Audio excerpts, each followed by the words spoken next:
Hello everyone. Bihar STET और बिहार शिक्षक बहाली से जुड़ी तमाम खबरों को लेकर के इस वीडियो में एक बार फिर आपके सामने।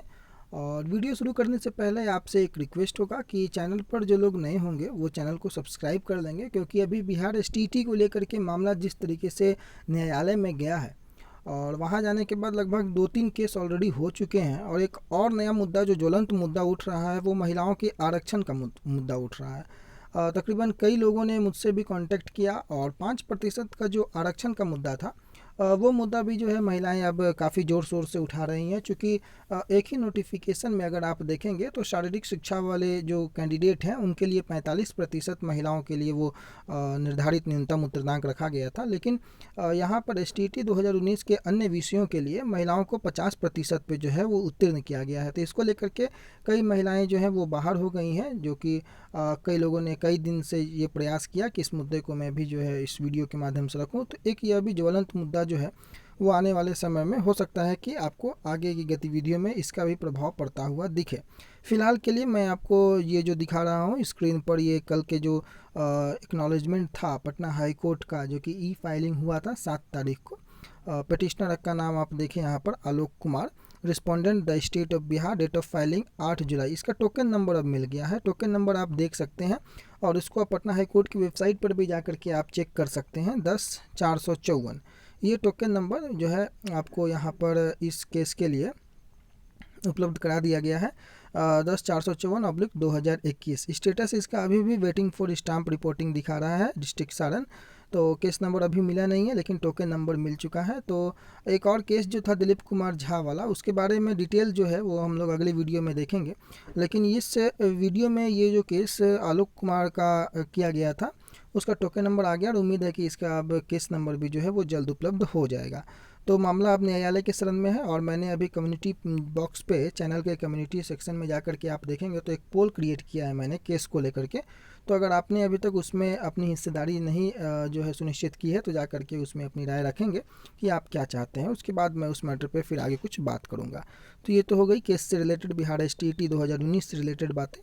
अब चलते हैं कुछ अन्य महत्वपूर्ण मुद्दों की ओर, जो कि आपको जाननी बेहद आवश्यक है। जो ये कल की काउंसलिंग को लेकर के जिस प्रकार से डाटा आया, और टोटल अगर आप देखेंगे तो लगभग 1712 कैंडिडेटों में 1119 का जो है वो फिर चयन हो पाया और 593 सीटें जो हैं वो पुनः खाली रह गई। 19 जिलों के 103 प्रखंडों में ये जो है काउंसलिंग की प्रक्रिया चल रही थी 8/7/2021 को, वर्ग 1 से 5 के लिए।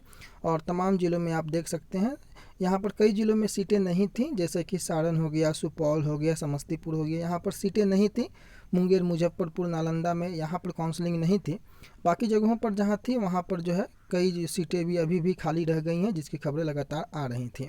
अखबारों ने भी इसे प्रमुखता से प्रकाशित किया है। जिस तरीके से आप देखेंगे कि शिक्षक नियोजन 169 रिक्तियों के विरुद्ध 1945 अभ्यर्थी जो है वो काउंसलिंग में उपस्थित हुए और 130 का हुआ चयन, 39 सीटें जो हैं वो रह गई खाली।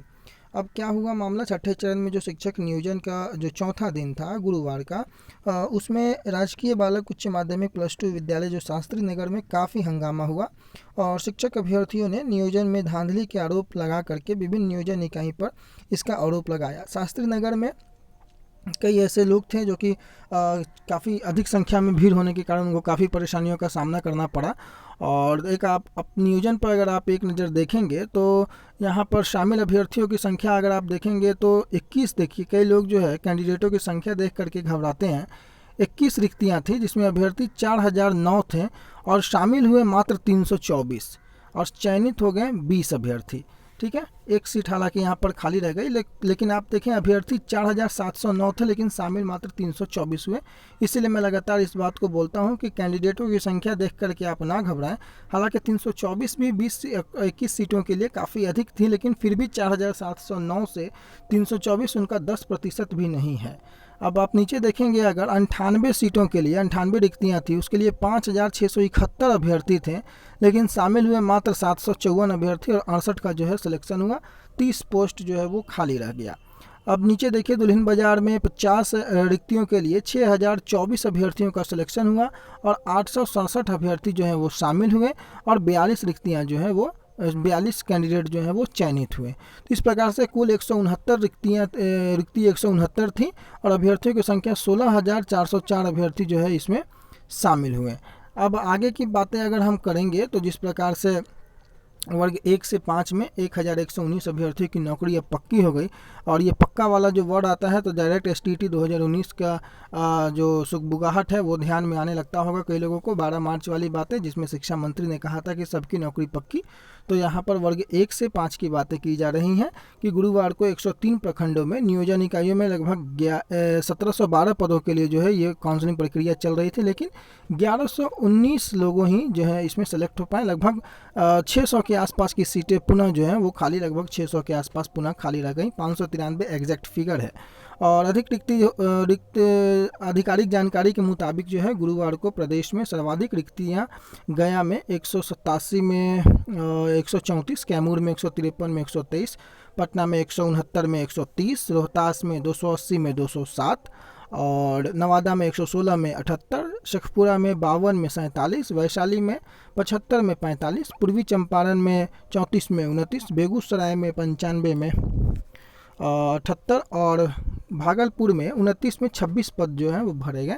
और सर्वाधिक जो पद थे गुरुवार को 113 पश्चिमी चंपारण में, मधुबनी में 107 और गया में 53, तो कई पद खाली भी रह गए हैं। और जो जानकारी है उसके मुताबिक अब 12 जुलाई को काउंसलिंग कराई जाएगी। फिलहाल लगभग 13% जो पद हैं वो खाली रह गए हैं।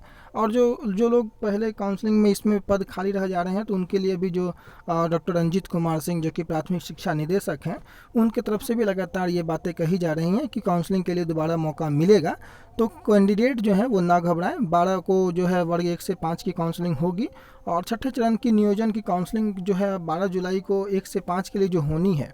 उसके बाद इसमें जो है पंचायत नियोजन इकाई के जो शिक्षक अभ्यर्थी हैं उनकी काउंसलिंग प्रखंड मुख्यालय में आयोजित होगी, और 6175 पंचायतों में काउंसलिंग होगी, क्योंकि 309 पंचायतों का अस्तित्व जो है वो अब समाप्त हो चुका है, इसलिए 6175 पंचायतों में ही आगे की काउंसलिंग की जाएगी। और इसके पहले क्या कि इसके पहले 5 से 8 जुलाई तक नगर निगम और नगर परिषद और नगर पंचायत नियोजन इकाई की काउंसलिंग प्रक्रिया जो है कल तक की गई। और अब पटना में हर पंचायत में जो केंद्र काउंसलिंग सेंटर बनाए गए हैं, और पटना में 232 केंद्रों पर काउंसलिंग होगी। ये ध्यान रखेंगे कि पटना जो शहर है उसमें 232 केंद्रों पर काउंसलिंग की प्रक्रिया होगी, और अब 12 जुलाई को काउंसलिंग की प्रक्रिया 1 से 5 की होगी।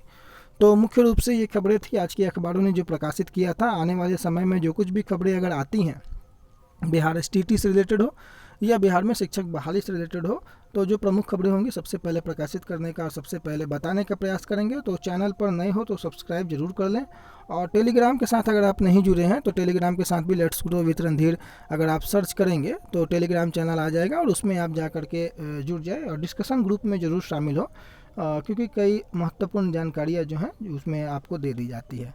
तो फिलहाल के लिए यहीं तक, अगले वीडियो में जल्द मुलाकात होगा, तब तक अपना बहुत ख्याल रखें। धन्यवाद।